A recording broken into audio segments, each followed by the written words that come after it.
미국 현지 시간으로 2024년 9월 10일 오후 9시에는 60번째 미국 대통령 후보인 도널드 트럼프와 카말라 해리스의 TV 토론회가 열릴 예정입니다. 그리고 이번 토론회를 거치며 야기될 후보자별 지지율 변화가 주식시장에 매우 민감하게 작용될 수 있다며 극도로 긴장된 모습 또한 보여주고 있습니다. 그런데 만약 그것이 사실이라면 미국의 지도자가 누구인지에 따라 세계 증시의 향후 운명이 결정될 수도 있다라는 뜻인데 과연 선거 이슈가 그 정도의 파괴력을 가진 이벤트가 될 수 있을까요? 오늘 방송을 통해 미국 대선이 증시의 중요 이벤트로 거론되고 있는 진짜 이유와 대선 일정을 소화하면서 맞이하게 될 미래는 어떻게 귀결될 것인지에 대한 제 견해를 전달해 드리고자 합니다. 특히나 올해 연초에 소개해드렸던 The World Ahead 2024 영상을 확인하셨던 구독자분들이라면 과거의 제 전망이 현재에 이르러 어떻게 매칭되고 있는지 확인할 수 있는 좋은 기회가 될 테니 오늘도 리더의 스탁마켓 나우 끝까지 함께 하시길 바라겠습니다.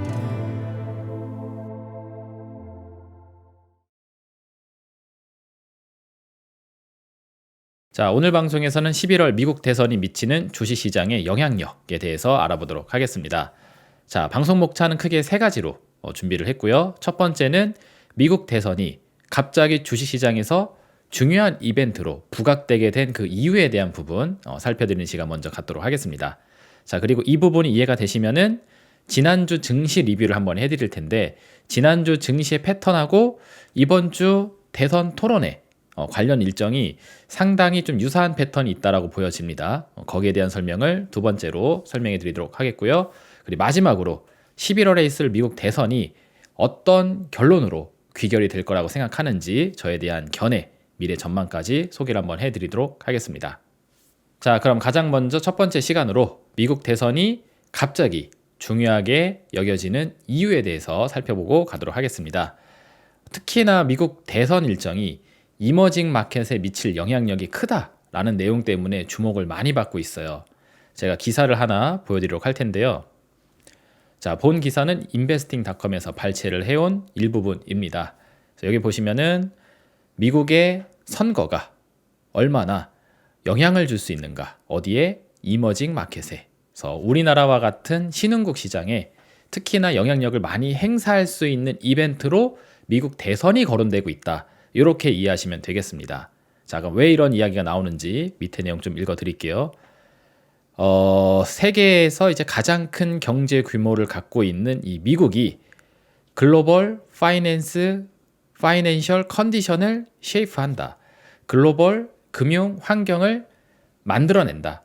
쉐이프, 조각한다. 이런 뜻이라고 볼 수 있겠죠. 그래서 글로벌 금융 환경을 만드는 것은 미국이고 그리고 이 미국이 이 글로벌 금융 환경을 어떤 과정을 통해서 만드는지를 보시면은 정책, 미국에서의 policies, 정책들에 의해서 결정이 된다라고 합니다. 그래서 성장에 대한 정책, 무역과 관련된 정책, 그리고 국제 관계와 관련된 정책, 이런 것들이 금융 환경의 컨디션을 만들 수 있는 그런 힘이 있는 세계 1등 국가이다라고 이야기하면서 이머징 마켓 이야기를 합니다. 이머징 마켓의 에셋, 자산 시장 같은 경우에는 클로즐리하게 타이 묶여 있다라는 거죠. 어떤 거에 묶여 있냐면은 expectations surrounding the US economy. 미국 경제를 이렇게 둘러싸고 있는 여러 이제 기대값을 이런 것들에 묶여져 있다. 그래서 미국의 각종 지표들 이런 거에 자유롭지 못하다. 이런 뜻으로 해석할 수 있겠죠. 그래서 특히나 팩터스, 어떤 팩터냐면은 GDP 성장률, 그리고 인플레이션, 금리, 그리고 미국의 달러가 강한지 약한지, 강달러 유무, 이런 팩터들이 could shift depending on the elections outcome. 이번 대선 결과에 좌지우지 될 수 있다. 이런 지표들이, 그리고 이런 지표들이 이머징 마켓 에셋 시장에서 굉장히 민감하다, 자유롭지 못하다, 이런 이야기를 하고 있습니다. 정리를 좀 해서 말씀드리면은 이렇게 볼 수 있겠죠. 미국의 각종 정책이 다양한 글로벌 금융 환경을 결정한다. 그리고 특히나 이런 금융 환경에 민감한 성격을 갖고 있는 이머징 마켓이 이번 미국 대선에 의해서 위험에 노출될 수 있다라는 이야기를 하고 있는 겁니다. 그래서 특히나 우리나라 주식시장이라든지 뭐 이머징 마켓, 신흥국 주식시장 이쪽에 대한 영향력이 크다라는 이야기를 하고 있어요. 그래서 미국 현지에서도 뭐 미국 대선 일정이 자국의 경제, 그러니까 그 나라 경제니까 이제 미국 경제이죠. 여기에도 큰 영향력을 미친다고 하지만 지금 전 세계적으로 보았을 때 미국의 대선이 주목되고 있는 이유는 특히나 이머징 마켓의 이런 위험 노출 때문에 더 많이 주목이 되고 있는 상황입니다. 특히나 우리나라 주식시장은 여기에 해당되기 때문에 특히나 중요성이 높다라고 할 수 있겠죠. 이게 바로 미국 대선이 주식시장에서 부각이 되고 있는 이유라고 보실 수가 있겠어요. 자, 그럼 다음 화면으로 넘어가서 만약에 미국 대선에서 공화당이 승리한다면 여기에 대해서 먼저 한번 체크를 하고 넘어가 보도록 하겠습니다. 아까 전에 보셨던 본 기사에서도 이 이야기가 똑같이 나와요. 그래서 도널드 트럼프가 당선이 된다. 그래서 Make America Great Again 정책을 실행하게 되면은 관세도 붙이고 뭐 이민자도 막고 뭐 다양한 정책들, 트럼프가 하겠다고 한 정책들 실행이 되겠죠. 자, 그러면 어떤 효과가 나오게 되느냐? 다른 나라는 모르겠고 지들 나라. 그러니까 미국 입장에서는 도널드 트럼프 입장에서는 이제 미국을 이야기하는 거죠. 미국만 잘 먹고 잘 살면 된다. 그래서 미국의 경제 성장률을 높이기 위해 최선을 다할 거다. 다른 나라는 신경 안 쓴다. 이 모드로 가게 될 겁니다. 자, 그러면 미국의 GDP 성장률은 상승을 할 수 있어요. 자, 그러면 여기서 어떠한 과정이 나오게 되느냐? 인플레이션이 올라가게 될 겁니다. 경기 침체 때문에 수요가 죽어 있었다가 경기가 되살아나게 되면은 이제 물가가 조금씩 상승 압력을 다시 받게 될 거예요. 수요가 살아나니까. 그렇게 되면 또 문제가 되는 게 인터레스트 레이트, 금리가 높아질 위험이 있습니다. 자, 쉽게 얘기해서 최근에 금리를 낮추자라는 이야기가 나오고 있죠. 왜 나오죠? 경기가 안 좋다고 하니까는 자연스럽게 금리 인하에 대한 기대감이 생기는 겁니다. 그래서 이게 굉장히 역설적인 상황이라고 지난 방송에서도 많이 이야기했었었죠.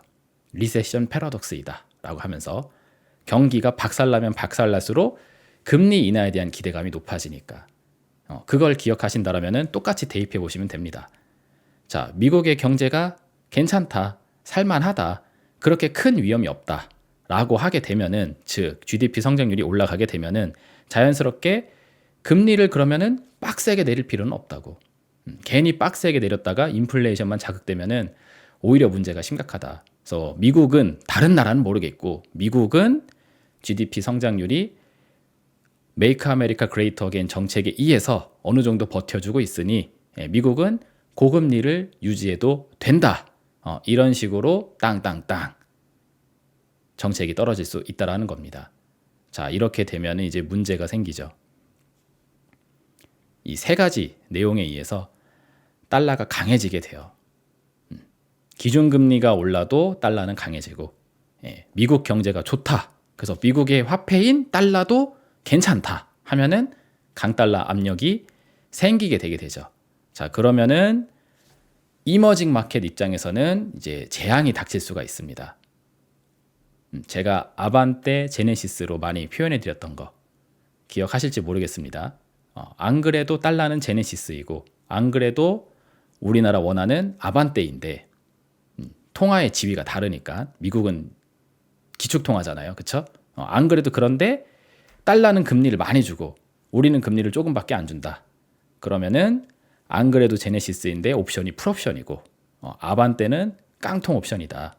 두 개가 같은 값에 올라오면은 뭘 선택하시겠냐고 그런 얘기하면서 제네시스 풀옵션을 선택하지 않겠느냐, 즉 달러를 선택하지 않겠느냐. 그러면은 전 세계 자금들이 이머징 마켓을 버리고 달러로 넘어가게 된다.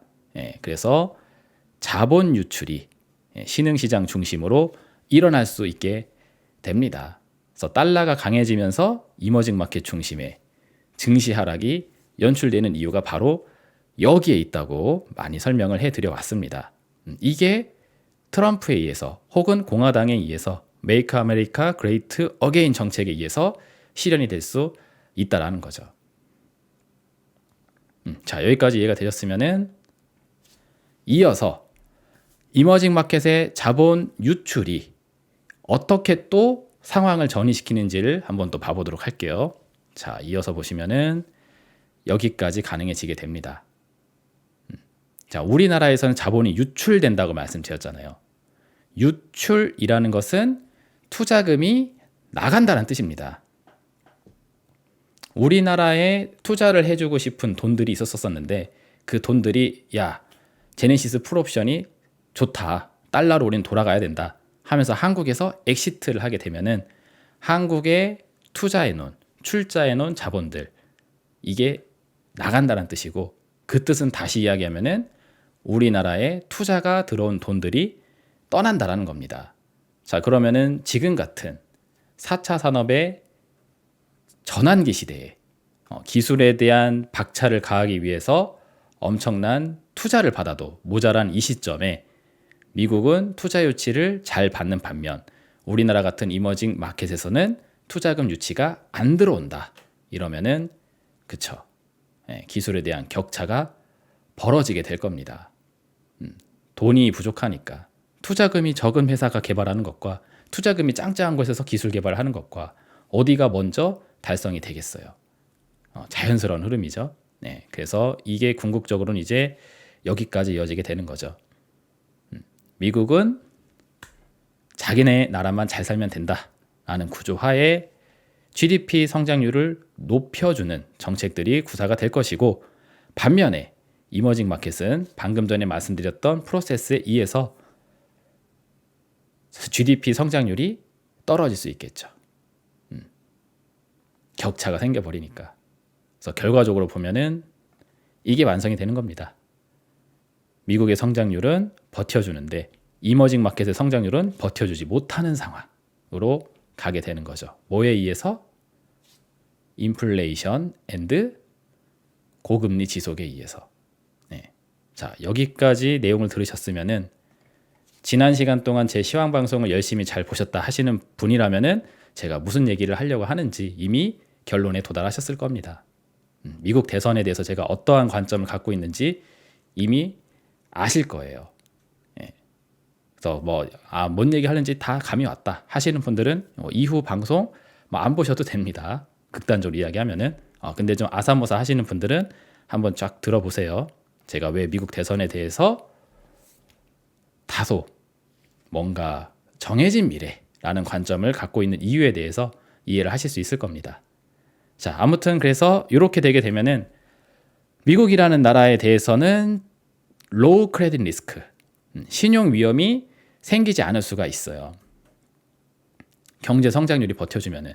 그러니까 전 세계적으로 불황이라고 하는데 그래도 우린 괜찮다. 다른 나라는 모르겠고 우리나라는 그래도 괜찮다라고 주장을 하게 되면은 그리고 그게 받아들여지게 되면은 신용에 대한 위험, 국가에 대한 어떤 부도 위험 이런 것들이 낮게 되는데 이머징 마켓은 전 세계적으로 불황 상황이라고 하는데 격차가 생긴다고요.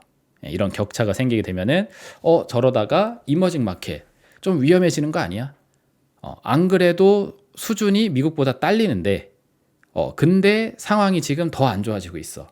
그러다가 국가 재정이 빵꾸가 난다든지 그래서 부도 위험이 생긴다든지 그러는 거 아니야? 라는 시선이 생길 수가 있다라는 거죠. 이미 비슷한 프로세스를 겪은 저개발도상국들의 나라들이 몇 개 있습니다. 그래서 IMF 구제금융을 받고 한 나라들도 있어요.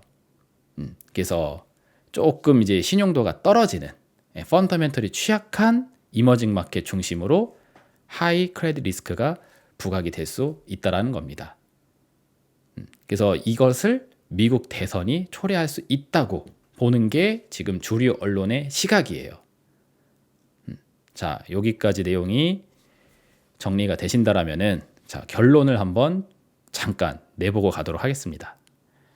자, 따지고 보면은 결국 이런 결과치에 이르게 되죠. US의 성장률은 비교적 버텨주는데 이머징 마켓은 처절하게 빠진다. 그래서 자국의 피해는 최소화하면서 타국의 피해는 극대화시키는 상황이 된다는 거죠. 경제적으로 보았을 때. 그리고 이 부분이 받아들일 수 있다라면은 제가 지금으로부터 약 3년 전서부터 떠들어 제꼈던 이 전시경제 역학구조, 결국 여기로 귀결된다는 사실을 이해하실 수 있을 겁니다. 네, 지금은 어쩌면은 세계 3차 대전을 하고 있는 건지 모르겠다. 총칼이 왔다 갔다 하는 전쟁이 아니라 경제력을 가지고 싸움을 하는 걸로 보여진다. 이런 말씀을 많이 드려왔습니다. 예, 그리고 미국 대선에서 어떤 지도자가 탄생하는지에 따라서 이 구조가 형성될 수 있다고 얘기하는데, 가만히 따지고 보면은 오래전서부터 제가 말씀드려 왔었던 요 빌드업된 상황대로 현상이 이어지고 있을 뿐이다 라는 이야기죠. 자, 그래서 첫 번째 목차 내용의 정리를 하고 가도록 하겠습니다. 자, 공화당 혹은 이제 뭐 트럼프를 이야기하는 거죠. 이쪽의 승리는 곧 신흥국의 자본 유출을 유도하며 미국과의 경제력 격차를 확대할 수 있는 내용으로 지금 주목이 되고 있다. 그리고 이걸 가만히 살펴보면은 결국 여기에 귀결된다는 거죠. 전시경제 역학구조의 정책, 자국의 피해는 최소화, 다른 나라의 경제적 피해는 최대화. 근데 만약에 이것을 공화당 트럼프가 만들어낼 수 있다라고 한다라면은 전쟁이라는 차원으로 보았을 때, 전시경제 정책이라는 차원으로 보았을 때 어쩌면 공화당 트럼프는 필요한 지도자라고 볼 수 있습니다. 전쟁을 하는 데 있어서 리더로서의 역할을 하겠다고 자처하는 걸 수 있다는 거죠. 그리고 이 같은 전시경제 역학적 환경은 제가 지금으로부터 3년 전서부터 이야기를 했잖아요. 그래서 제가 봤었을 때 이런 환경은 굉장히 오래전서부터 이미 빌드업 되어 완 상태이다 라고 보고 있습니다. 그래서 저는 미국 대선이 딱히 특별한 이벤트가 아니라고 생각하는 거고, 공화당 트럼프의 승리가 뭔가 새로운 악재를 탄생시키는 그런 개념이 아니라 애초에 터질 악재를 본인이 스스로 끌어안으면서 내가 가겠다, 이 악재를 내가 터뜨리겠다, 이런 관점으로 해석될 수 있는 그런 이벤트라고 저는 생각을 합니다. 자, 그럼 여기서 잠깐 쉬어가는 코너로 2부 시간으로 넘어가서 지난주 증시 이야기를 잠깐만 좀 하고 넘어가도록 하겠습니다. 자, 왜 지난주 증시 이야기를 하려고 하냐면은 지난주에는 그 고용지표 발표에 따라서 증시 변동성이 나오게 됐는데, 이 반응이 제가 보았을 때에는 이 미국 대선의 패턴하고 크게 다르지가 않다라고 보여져요. 그러니까 결과적으로 미래가 정해져 있는데 이 정해진 미래를 향해서 가는 과정 중에 고용지표 발표가 어떻게 보면은 이렇게 핑곗거리로 사용이 됐다라는 거죠. 미국 대선도 저는 비슷한 관점으로 보고 있습니다. 그래서 지난주 이야기를 잠깐 하고 가려고 하는데, 자 보세요. 9월 6일 날 비농업 고용지표가 나왔어요. 지난주 시황방송에서 제가 이 주제를 가지고 말씀을 해드렸었죠. 8월 달에 블랙 먼데이 쇼크가 있었는데 이를 유도했었던 대표적인 지표가 비농업 고용지표이다. 근데 그게 한 달 만에 9월 6일 날 다시 나온다고 하면서 미래에 대한 시나리오를 한번 그려드렸습니다. 거기서는 제가 비농업 고용지표가 개선될 수도 있다. 근데 개선되는데 장이 빠질 수 있다. 그런 이야기를 해드렸죠. 근데 9월 6일 날 어떻게 결과가 나오게 됐냐면은 일단 개선되는 지표가 나오진 않았어요. 악화되는 지표가 나왔습니다. 그러면 이제 두 가지가 상충이 되죠. 1번, 고용지표가 악화됐으니까 그만큼 불황이다. 그래서 악재다. 이렇게 해석이 될 수가 있겠고, 2번, 고용지표가 깨졌으니까 빨리 금리 인하해야 되겠네 하면서 그러면 50bp 비컷 해야 되는 거 아니야? 9월 달에 FOMC 회의를 통해서 금리를 내리기도 돼 있다고 하는데 25bp만 내릴 게 아니라 50bp를 한 번에 내리는 거 아니냐. 그러면은 강력한 금리 인하 효과에 의해서 경기가 부양될 수 있으니 긍정적인 호재가 될 수 있지 않겠는가. 이 두 가지 내용이 서로 상충한다고 이야기를 했었었죠. 그래서 1번으로 해석이 되면 떨어지는 거고 2번으로 해석이 되면 올라가는 거다. 그래서 어떤 지표가 나와도 증시의 방향성은 지 맘대로 움직일 수 있음을 이야기해 드렸습니다. 그래서 고용지표가 개선이 되면서 장이 빠질 수도 있다고. 왜? 금리를 많이 못 낮춘다고 하면서. 그죠?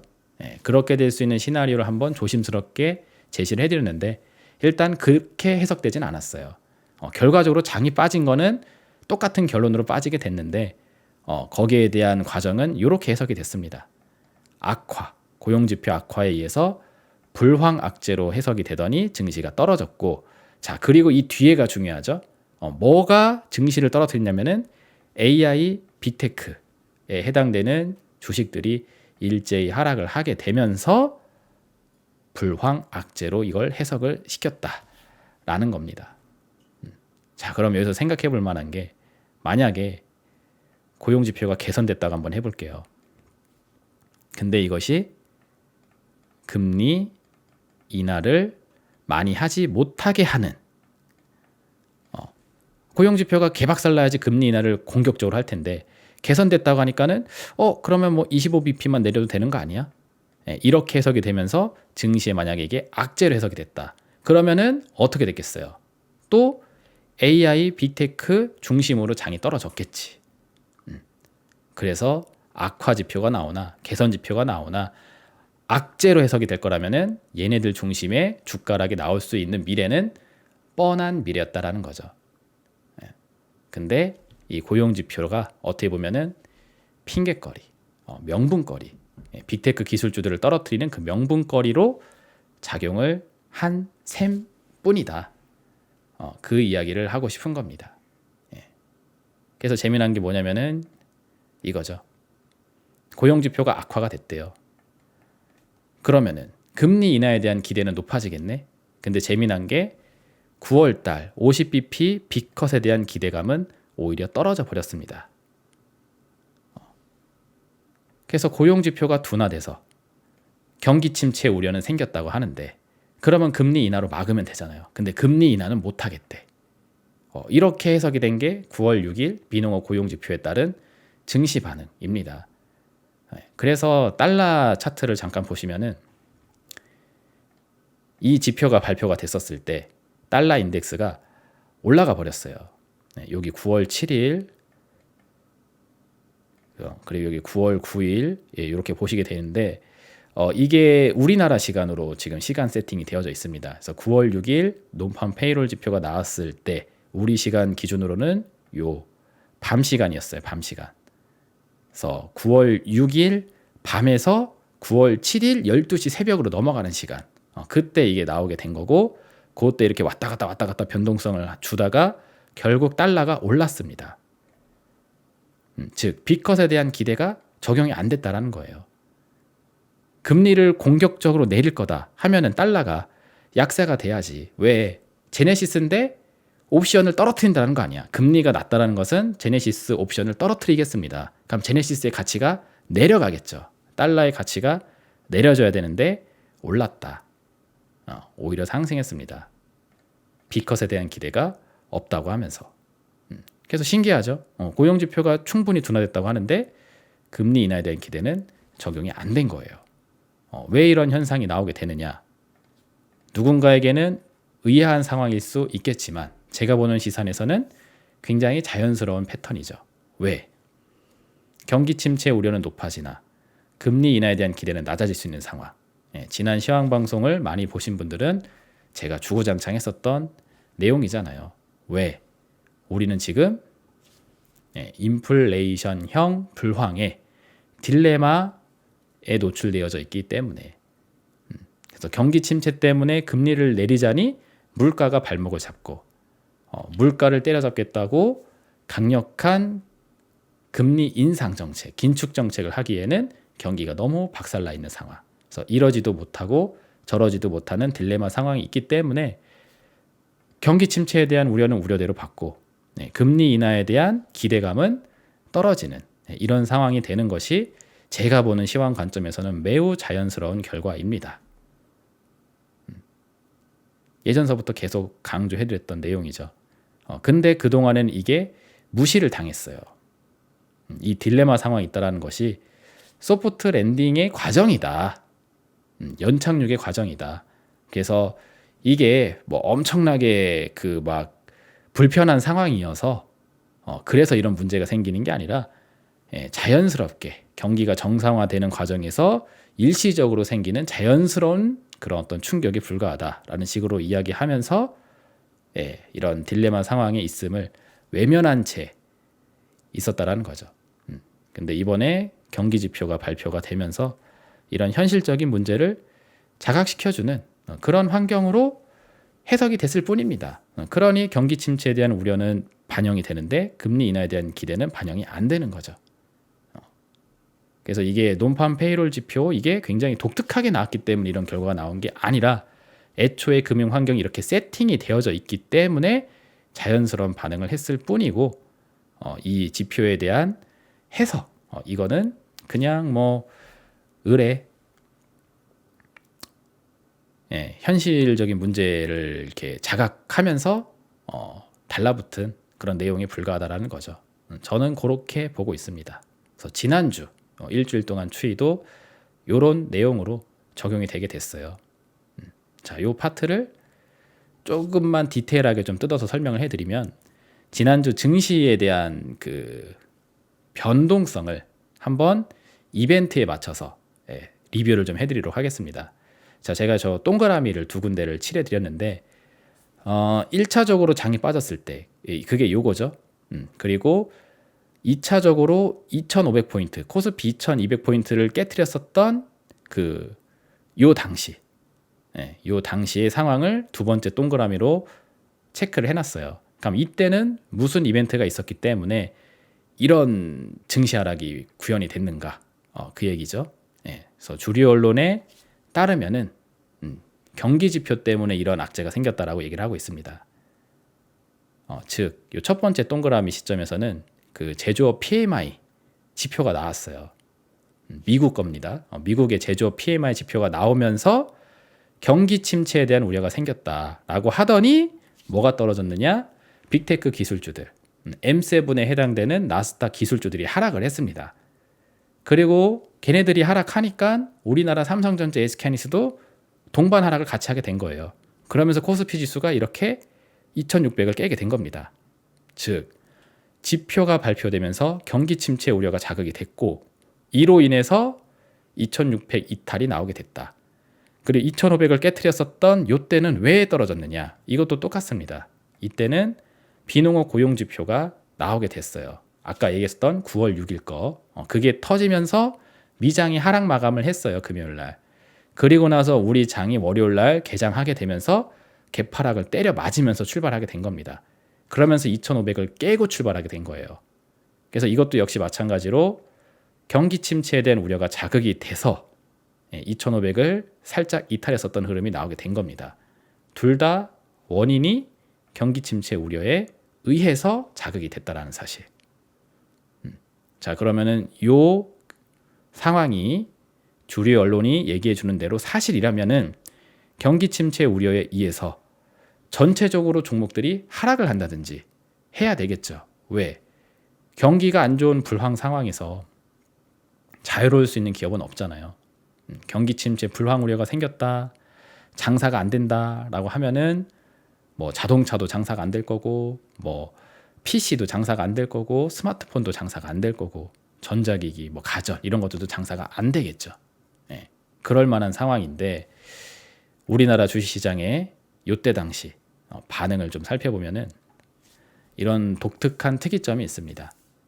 LG전자 일봉상 차트를 한번 봐보세요. 제가 아까 그 동그라미 쳐드렸었던 그 구간, 코스피 지수가 확 떨어졌던 그 구간, 그 구간 속에 LG전자의 주가 추이를 보게 되면은 무슨 일이 났는지도 모를 정도로 굉장히 평온한 모습을 보이고 있습니다. 10만 원이라는 가격 근처에서 왔다 갔다 왔다 갔다 왔다 갔다. 삼성전자는 주가가 박살이 났는데 LG전자는 그냥 평이하게 지나갔어요. 그러면은 경기 침체 불황 때문에 장이 빠졌다고 하는데 LG전자는 불황을 피해가고 삼성전자는 불황을 때려 맞는가?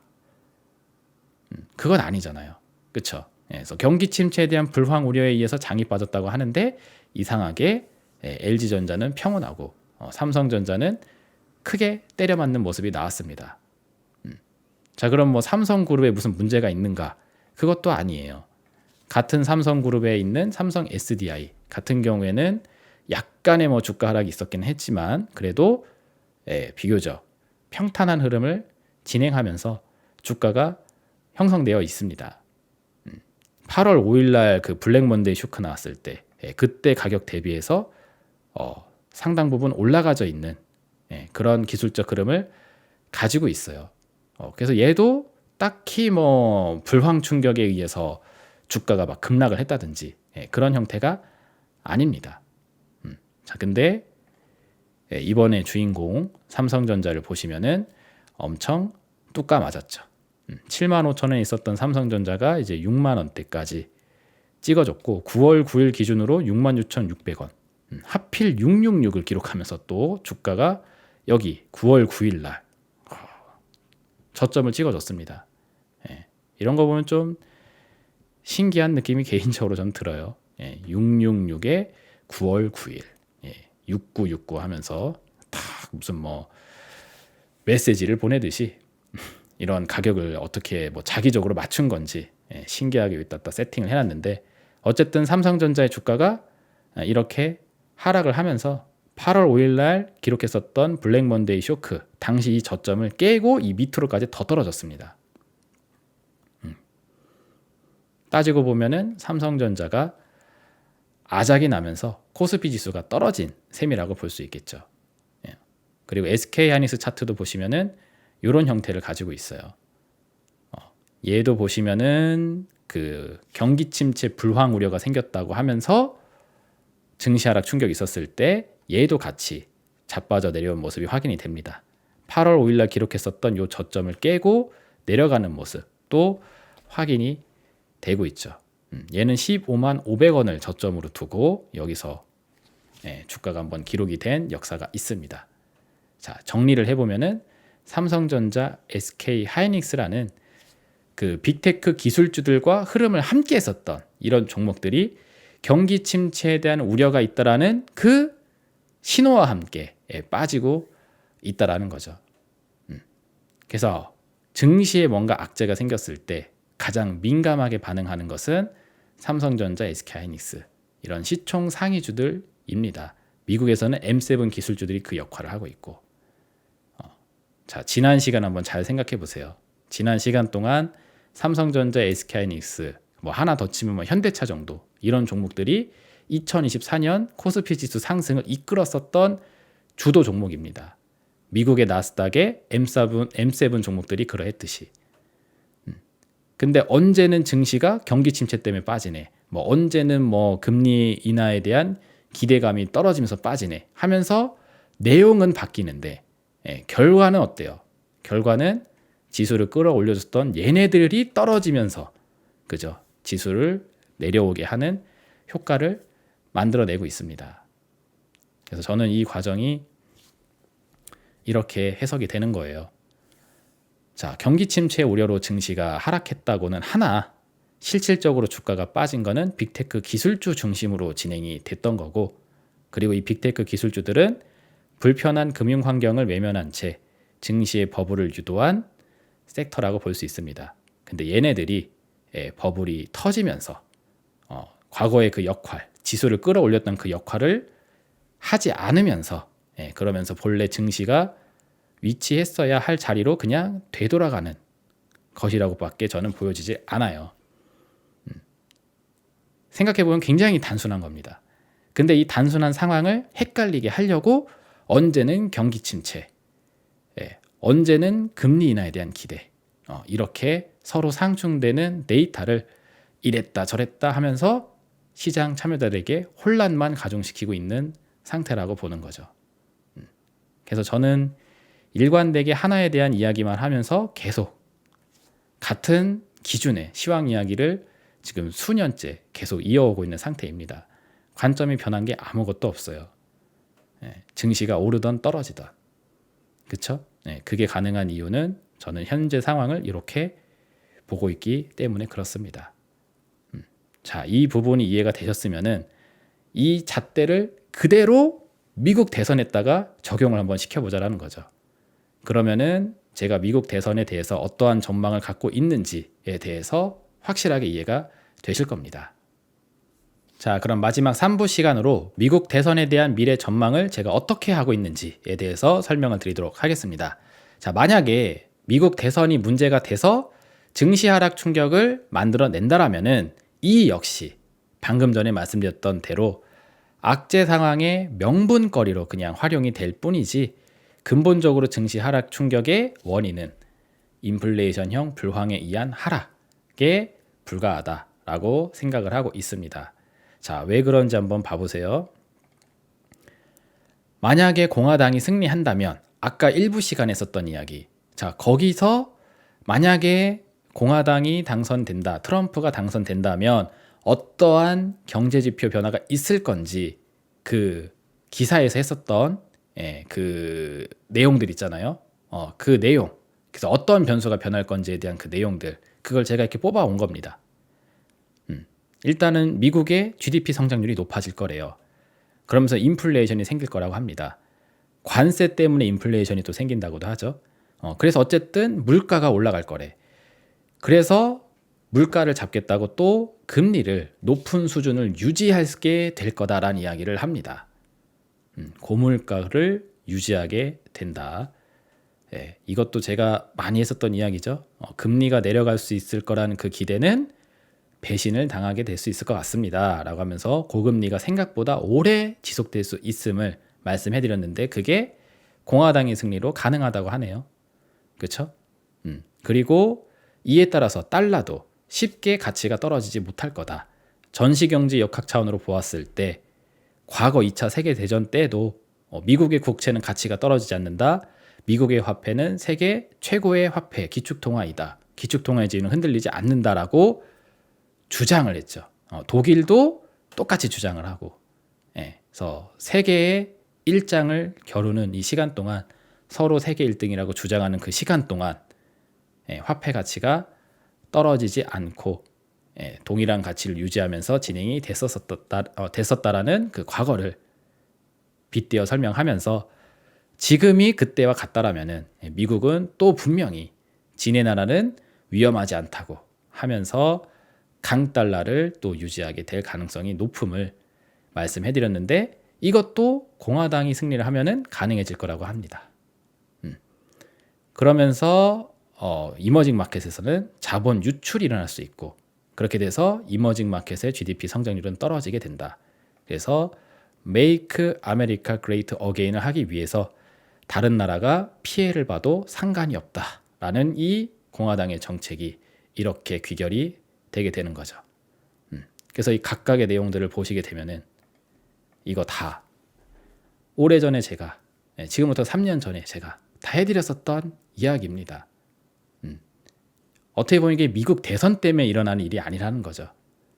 오래전서부터 빌드업 되어 왔었던 내용이 미국 대선이라는 프레임을 통해 실현이 되는 것으로밖에 저는 보여지지가 않는 겁니다.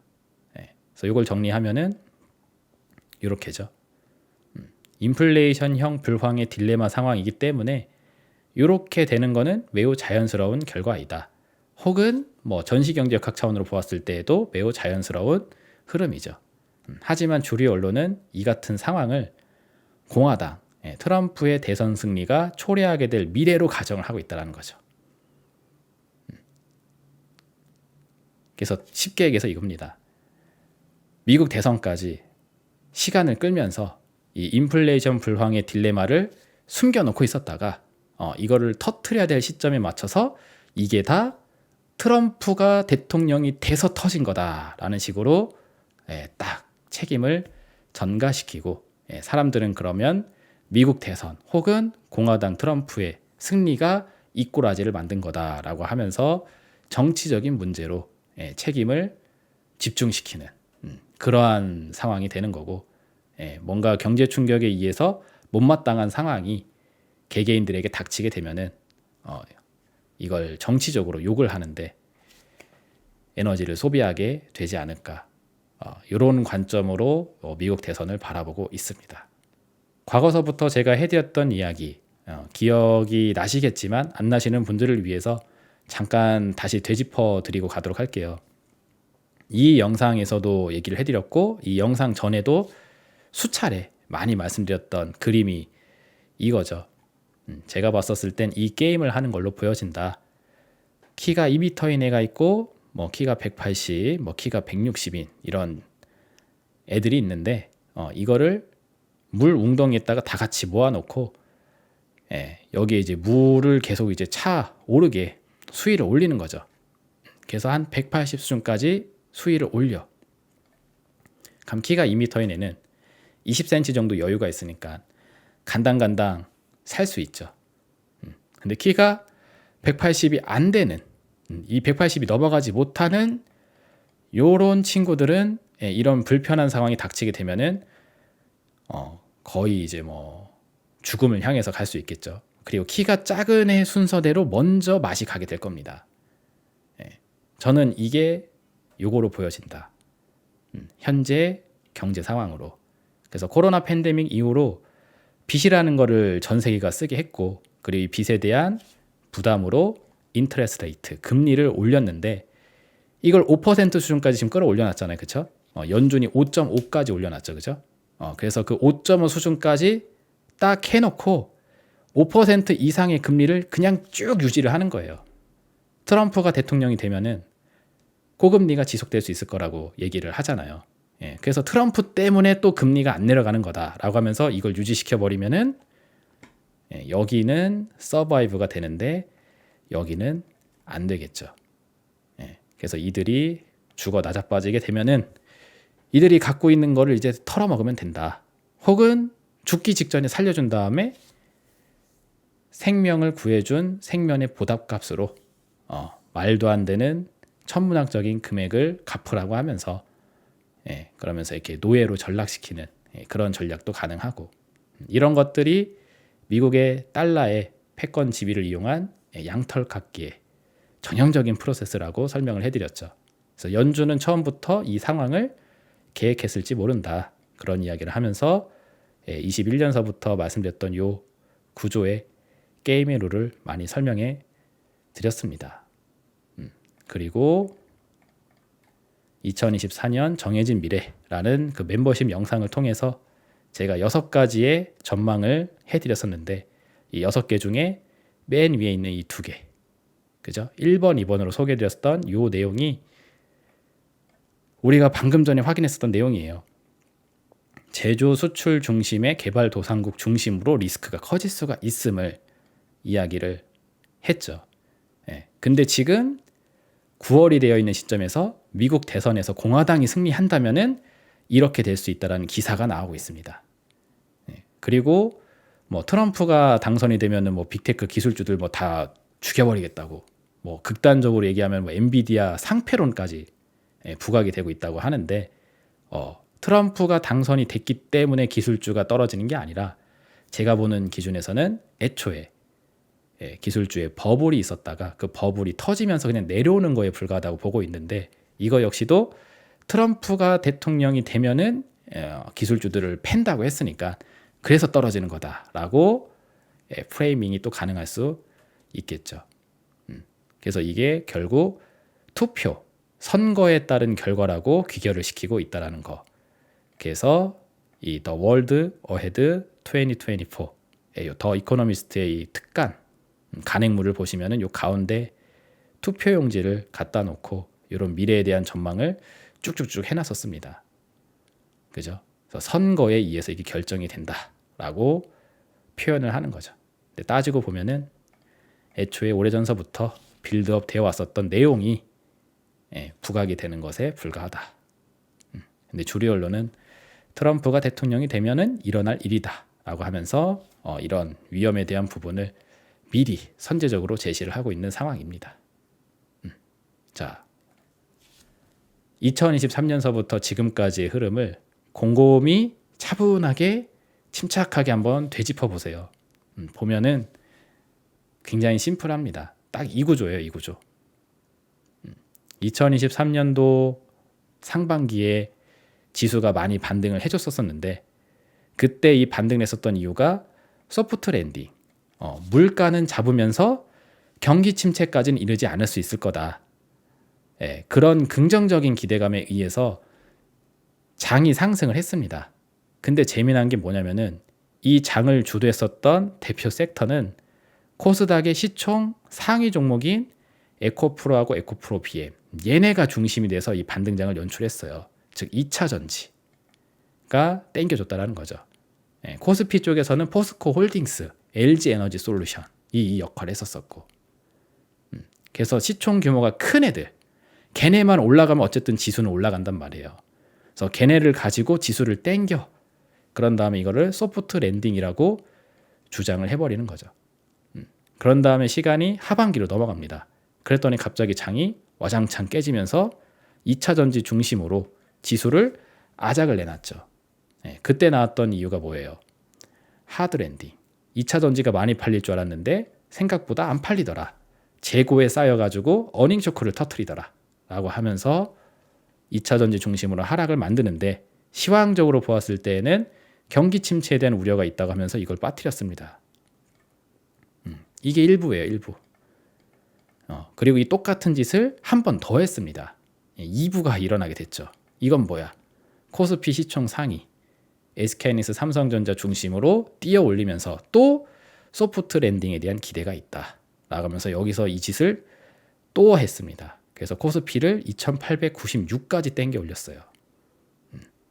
거의 히스토리에 남을 만한 역대 사기극이 아닐까 싶은 생각이 저는 개인적으로 드는데 어쨌든 이거를 했습니다.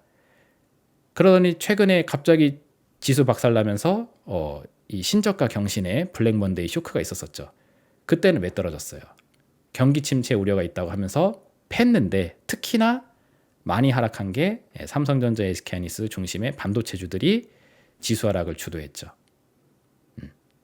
가만히 살펴보면은 상황이 이때나 똑같아요. 제가 보는 기준에서는 인플레이션형 불황의 딜레마 상황이 있기 때문에 금리를 쉽게 내리지를 못했었고 물가를 잡겠다고 오랜 시간 동안 고금리를 지속하는 중에 여러 문제들이 생겼습니다. 부동산 PF 문제, 우리 새마을금고 뱅크런 사태, 기타 등등등, 태양건설 워크아웃 신청하고 건설사들 막 부도 파산 일어나고, 그렇죠. 근데 그런 문제가 진행되면서 이건 아무 문제가 없다라고 하려면은 코스피 지수가 괜찮아야 되는데 그 코스피 지수를 괜찮은 척하기 위한 수단으로서 이런 시총 상위 종목들이 지수를 땡겨주는 역할을 한 것뿐이지 않겠느냐라고 보는 게 제 견해입니다. 그리고 나서 이들이 그 본연의 역할을 하지 못하니까 그냥 바로 갑자기 경기 침체되는 우려가 있다고 하더니 하드 랜딩이라고 표현해서 이걸 또 싹 빼버리죠, 그죠? 그게 심플하게 생각하면은 2023년서부터 현재까지 진행됐었던 반등장 무드 속에서 일어났었던 일이에요. 그래서 2023년도에는 요거 가지고 수익 내는 거, 이게 거의 유일한 길이었고, 그리고 24년도에는 요거 가지고 수익 내는 거, 이게 거의 유일한 길이었죠. 그러니까 이것만 사야 돼. 그래서 또 어떤 분들은 2차 전지 정점 꼭대기에서 물리신 투자분들도 많고, 반도체 이 꼭대기 자리에서 물리신 분들도 많고 그럴 겁니다. 그래서 지수는 이만큼 반등했다고 하지만 이 시간 속에서 많은 개인 투자분들이 계좌 수익을 올리기보다는 손실 계좌 상황을 늘려나가는 그런 투자가 되신 분들이 훨씬 더 많으실 거예요. 그래서 저는 시황에 대해서 보수적인 이야기를 이 시간 동안 계속 해드렸던 거고, 현재 증시 상황이 어떻게 보면은 저는 굉장히 단순하게 보이는 겁니다. 자, 이 부분을 다시 한번 정리하고 가도록 하겠습니다. 소프트 랜딩의 근거로서 주가지수 상승이 있었을 뿐이고, 이 주가지수 상승을 견인했었던 이 시총 상위주, 이들이 주포적인 역할을 했는데 이 주포 역할을 하는 이 세력 물량들이 바로 빠져나가 버리니까는 그대로 경기 침체의 우려가 급증한다는 내용이 달라붙으면서 확 빼버리는 상황이 연출되어 왔다라는 겁니다. 그게 2023년서부터 지금까지의 굉장히 단순한 프로세스였다고 볼 수 있을 것 같아요. 자, 그러면 이제 정리를 한번 전체적으로 한번 해보고 가도록 하겠습니다.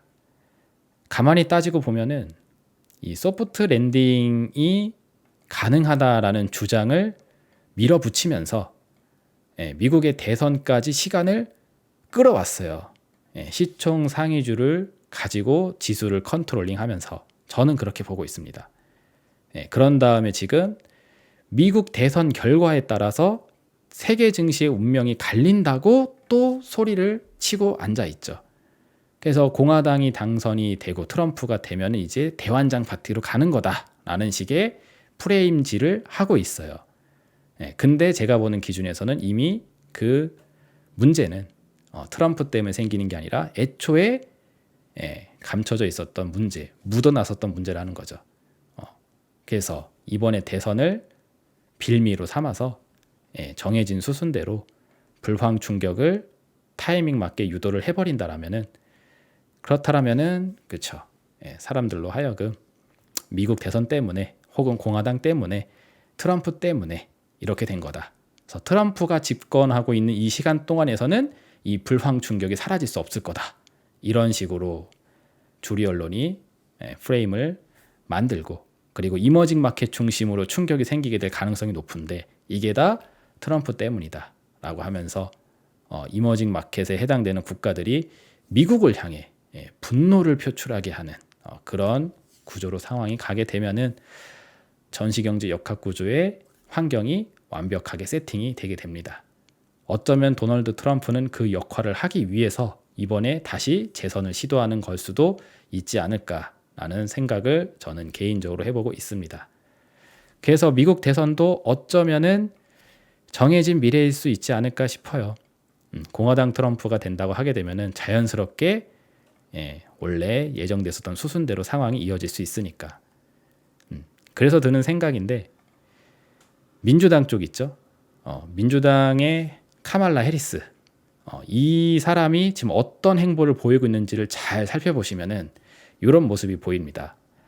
안티 트럼프 네거티브 선거 전략만을 구사하고 있지.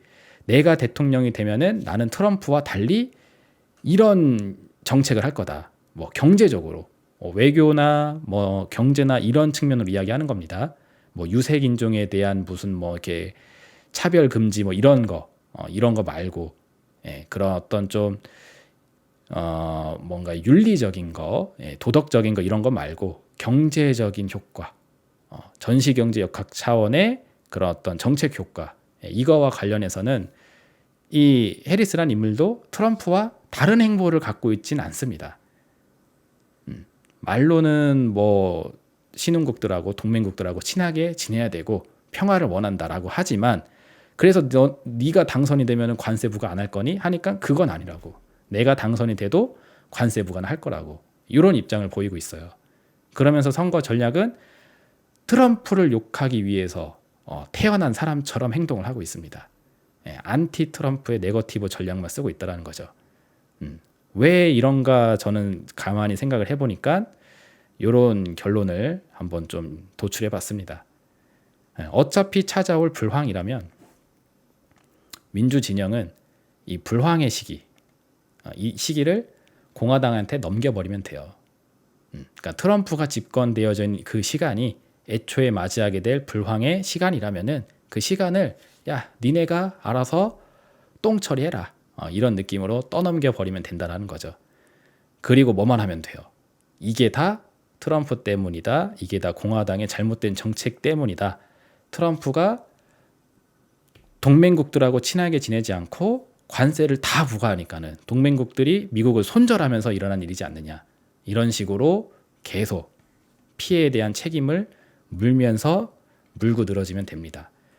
그래서 이 트럼프 정책에 대해 반감을 갖는 사람의 수위가 높아지면은 이제 다음 정권 교체 시즌에 맞춰서 민주당이 다시 정권을 되찾아올 수 있겠죠.